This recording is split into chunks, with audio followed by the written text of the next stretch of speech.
रात के 12 बजे थे। मैं अभी अभी अपने कमरे में आई थी। मेरे पीछे मेरी नंद सायरा भी आ गई। सायरा को अपने साथ देखकर मैं हैरान हो गई। सायरा, जाओ ना, जाकर सो जाओ, सुबह बात करेंगे।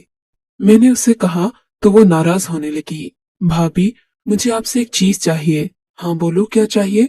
मैंने जल्दी में कहा। मुझे बहुत नींद आ रही थी। भाभी, मुझे आपका ये सूट बहुत प्यारा लगता है। आप प्लीज ये मुझे दे दें। मैं आपको वापस कर दूंगी। मेरी नंद ने इस कदर मासूमियत से कहा कि मेरा दिल पिघल गया। वैसे भी वो मेरी छोटी बहनों की तरह थी। मैं उससे कोई चीज अलग न रखती, हमेशा उसकी मदद करती। हाँ हाँ सायरा, तुम जरूर ले लेना।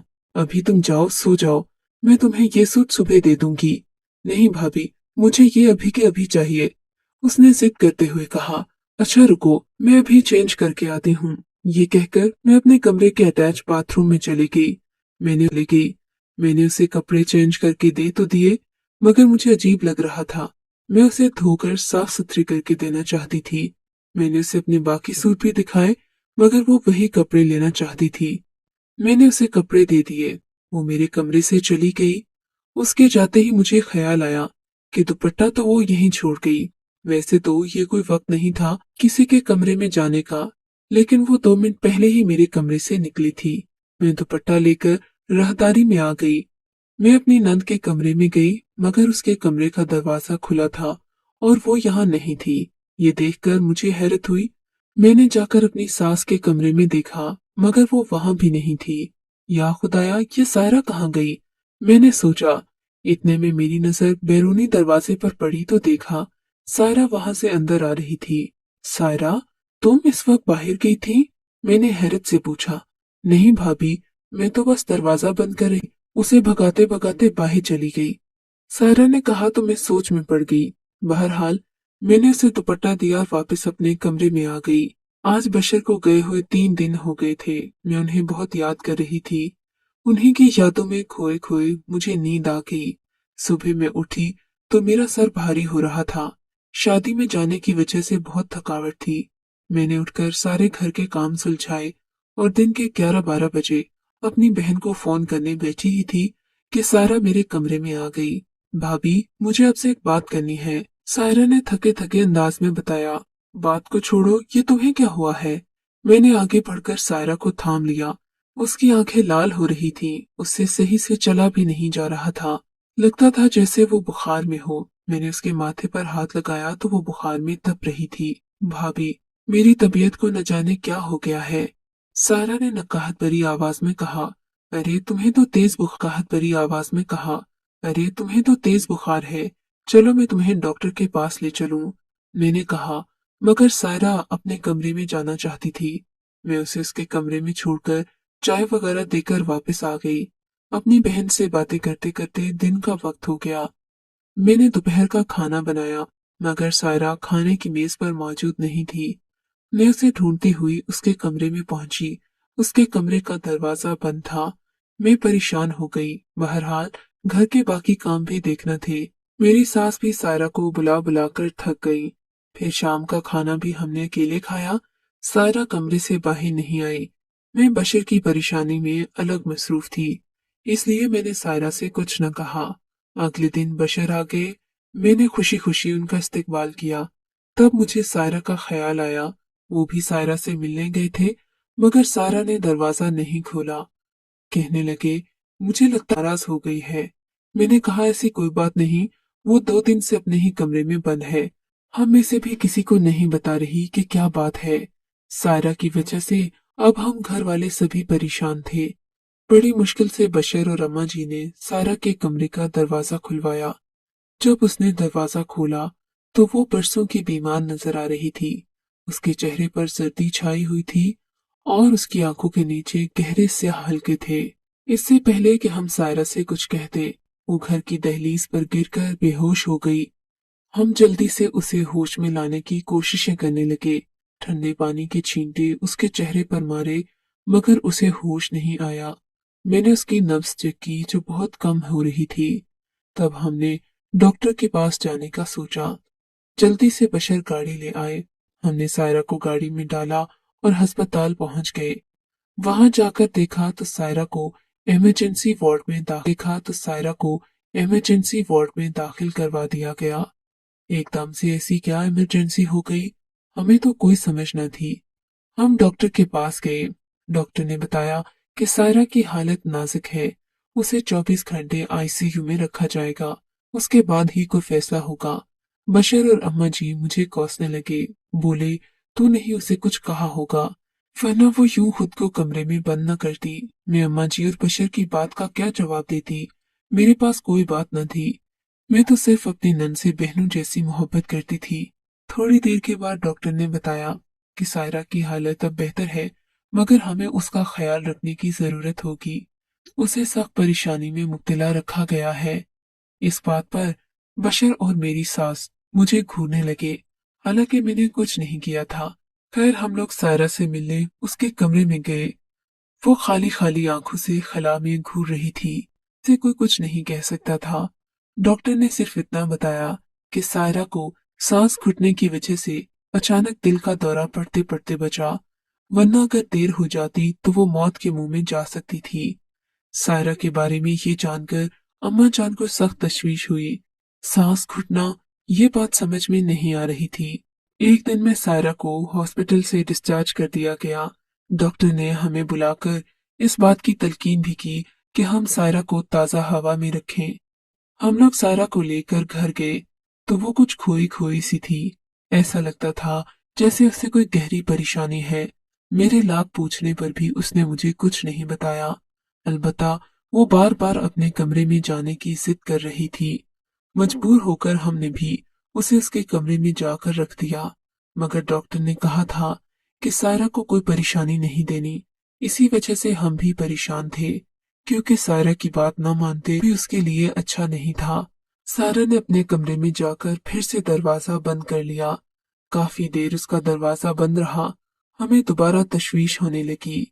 उसका दरवाजा बजाया। उसने दरवाजा खोला तो उसकी सांसें फूली हुई थीं। वो फिर परेशान लग रही थी, और अब की बार भी वैसा ही हुआ। वो धड़ाम से जाकर जमीन पर गिर पड़ी और दोबारा बेहोश हो गई। अम्मा जी और बशर मुझे डांटने लगे। मजबूरन एक बार फिर सारा को अस्पताल ले जाया गया। डॉक्टर्स ने वही बात कही कि तुम लोग शायद हमारी बात समझ नहीं पाते। इसे ताजा हवा में रखो। बार बार इसका दम घुटने की वजह से इसके साथ ये मसला पेश आता है। अब अगर यही गफलत बरती गई तो सारा को दिल का दौरा पड़ सकता है और फेफड़ों का मसला भी हो सकता है। इस बात पर हम सब तशवीश में मुब्तला हो गए। कुछ समझ न आ रहा था कि क्या करें। तब मैंने बशर से बात की कि अब सायरा को अकेले कमरे में रहने नहीं देना चाहिए। अगर ये ऐसा ही करेगी तो इसकी सेहत को खतरा होगा। बशर बोले वो सब तो सही है, लेकिन अगर बगैर जाने हम इसे अलग कमरे में रखेंगे तो ये उलझ पड़ेगी। तुम्हें इसके बंद कमरे में झांक कर देखना होगा कि अकेले कमरे में ऐसी क्या बात है जो ये हमारे सामने बैठने से कतराती है। बशर की बात भी सही थी। मैंने सायरा के कमरे में खिड़की के पर्दे को खिसकाकर रख दिया, ताकि जब वो अकेले कमरे में हो मैं देख सकूं कि आखिर ऐसी क्या बात है जो सायरा हर वक्त अपने कमरे में बंद रहती है और बाहर आकर बैठना नहीं चाहती। रात का खाना खाकर सायरा अपने कमरे में चली गई। उसने दरवाजा बंद कर दिया। मैंने हस्बे मामूल खिड़की का पर्दा खिसका रखा था। इस बात का शायद सायरा को इल्म नहीं था। उसके कमरे में जाने के बाद मैंने दरवाजे के बाहर खड़े होकर अंदर झांकने की कोशिश की। सामने कमरे में नजरी तो ये देखकर मैं हैरान हो गई कि सायरा ने अपने इर्द गिर्द बहुत सारी मोमबत्तियां जला रखी थीं और वो उनमें चुपचाप बैठी थी। सायरा ने अपने बाल खोल रखे थे। उसका हुलिया अजीब सा था। उसने सर पर चादर भी नहीं ओढ़ी थी और मोमबत्तियां उसके इर्द गिर्द जल रही थीं। अब मुझे सारी बात समझ में आ गई थी कि सायरा का दम मोमबत्तियां जलाने से घुटता है। मोमबत्ती से एक खास किस्म की गैस निकलती है, जिसकी वजह से इंसान को सांस की बीमारियां होती हैं, और अगर ज्यादा देर इंसान मोमबत्ती के सामने बैठा रहे तो उसकी सांस अटक सकती है। मैंने फौरन दरवाजा खटकाना शुरू कर दिया। अब की बार सारा ने जल्दी जल्दी अपने बाल समेटे, मोमबत्तियां बुझाकर एक दराज में डाली और दरवाजा खोलकर गुस्से से बोली, क्या बात है भाभी, दरवाजा क्यों बजा रही हो? मुझे और कोई बहाना नहीं सूझा। सायरा मेरी जान, वो जरा मेरे कपड़े तो वापस कर दो जो तुमने एक दो हफ्ते पहले लिए थे। मुझे कल जरूरी काम पर जाना है। वो कपड़े मुझे दिन के 12 बजे पहनने हैं। अगर तुम मुझे अभी दे दोगी तो मैं धोकर छत पर डाल दूंगी। सुबह सूख जाएंगे तो मैं फंक्शन में पहनकर जाऊंगी। मेरी बात पर सायरा का गुस्सा ठंडा हो गया। ओ हाँ भाभी, आपके वो कपड़े वो तो मैं भूल ही गई। आप ऐसा करें, मेरा कोई जोड़ा ले लें। मैं आपको वो अभी नहीं दे सकती। क्यों भाई, मुझे तो अभी चाहिए। मैंने जोर दिया। वो कपड़े तो न दे रही थी, मगर मेरी नजर सामने हैंगर पर पड़ी। मेरे कपड़े सामने ही लटक रहे थे। अच्छा सायरा, बात सुनो। तुम कम से कम अपने कमरे का पर्दा हटा दो। डॉक्टर ने कहा है कि तुम्हें ताजा हवा की जरूरत है। मैंने ये कहकर सायरा के कमरे का पर्दा उतारना चाहा। भाभी, ये क्या कर रही हैं? मैं बिना पर्दे के कैसे सोऊंगी? कोई बात नहीं सायरा, इस घर में और कौन गैर है? तुम्हारा भाई ही तो है और अम्मा जान है। तुम क्या करो? मैंने आगे बढ़कर पर्दा उतारना चाहा। सायरा मुझसे लड़ पड़ी। भाभी, आप अपने काम से काम रखें। मैं अब बिल्कुल सही हूँ। अच्छा ठीक है, मैं अब जाती हूँ, सुबह बात करेंगे। मैंने सायरा से जिद करना मुनासिब नहीं समझा। कमरे में आकर मैंने बशर को सारी बात बता दी। मैंने उन्हें बताया कि सायरा का सांस बार बार बंद होने की यही वजह है। मेरी बात पर वो भी हैरान हो गए। बोले, सायरा को ऐसा करने की क्या जरूरत है? लाजमन वो कोई तजुर्बा कर रही होगी। तो मेरी बहन को जानती तो हो। मगर मैं इस बात पर यकीन नहीं कर पा रही थी कि सायरा ये सब बिला वजह कर रही है। खैर, मैं उस वक्त बाथरूम में चली गई। मैंने एक टब में सर्फ डाला और वो कपड़े जो सायरा को एक हफ्ता पहले दिए थे उसमें डालने ही लगी कि मेरी नजर अपनी कमीज के गले पर पड़ी। देखा तो वहां अंडे के छिलके लगे थे। मुझे सख्त हैरत हुई। मैंने कपड़े को पलट कर देखा। काफी काफी जगहों पर अंडे के छिलके और अजीब सी बदबू वाला महलूल लगा हुआ था। मुझे बहुत गुस्सा आया। सारा ने मेरे कपड़ों का ये क्या हशर किया? मैं सोचने लगी। सारे कपड़े गंदे कर दिए। अजीब सी बदबू आ रही थी। मैंने कपड़े जल्दी से सर्फ में भिगो दिए और मजीद पानी डालकर उन्हें खंगालने की कोशिश की। ये देखकर मुझे सख्त हैरत हुई कि मेरे कपड़ों में जगह जगह अंडों के छिलके लगे थे, जबकि कपड़ों में काफी सारा रंग भी डाला गया था। कपड़े टब में डालकर मैं बाहर आई तो बशर मेरा इंतजार कर रहे थे। वो भी परेशान थे। मैंने उन्हें ये बात बताकर मजीद परेशान नहीं किया, मगर मैं जानती थी कि मुझे क्या करना है। मैं रात भर यही सोचती रही कि सायरा के लिए ऐसा क्या करूं कि उसे मुझ पर एतबार आ जाए।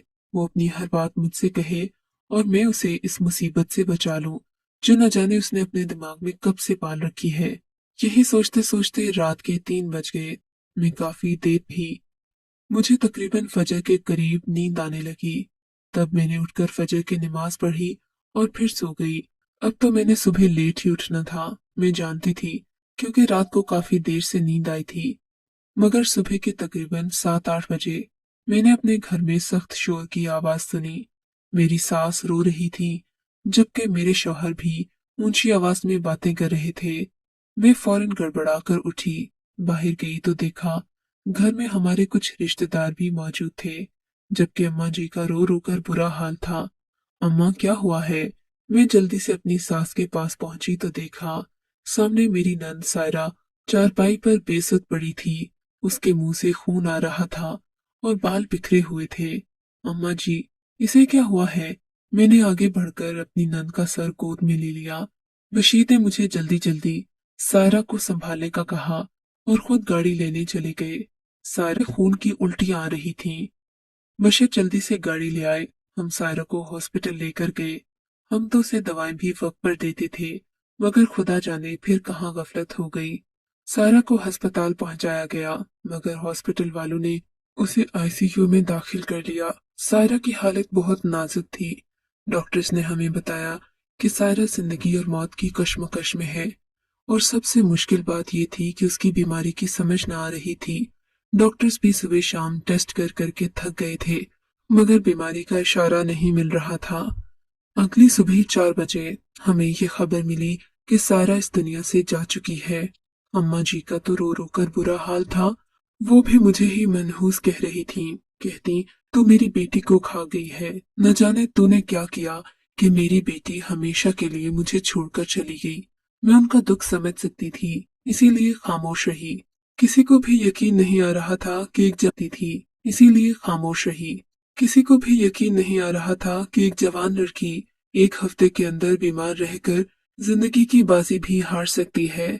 सायरा को इस दुनिया से गए हुए 40 दिन गुजर चुके थे। मैं सायरा के कमरे में गई। मैंने उसके कपड़े सदका कर दिए। अब सायरा का कमरा तकरीबन खाली रह गया था। सिर्फ उसकी एक अलमारी थी जो उसके बेड के पास रखी थी। अलमारी पर हर वक्त एक मोटा सा ताला रहता था।